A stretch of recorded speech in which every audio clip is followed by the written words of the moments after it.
15 желтоқсан 2022 жыл 12 желтоқсандан бері түнді күнді АО Физтех ұжымы 3 күннен бері далада басшылықтан жауап күтіп талап еткен жалақымызды және ұжымдық шартымыздың әлі жауабы шешімін таппай жатыр.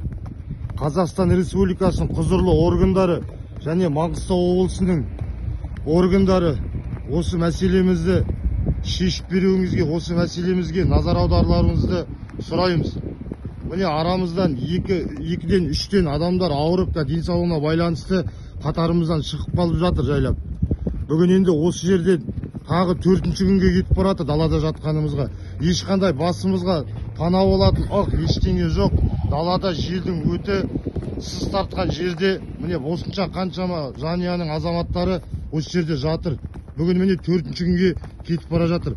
Құзырлы органдар біздің мәселемізге назар аударыңыздар.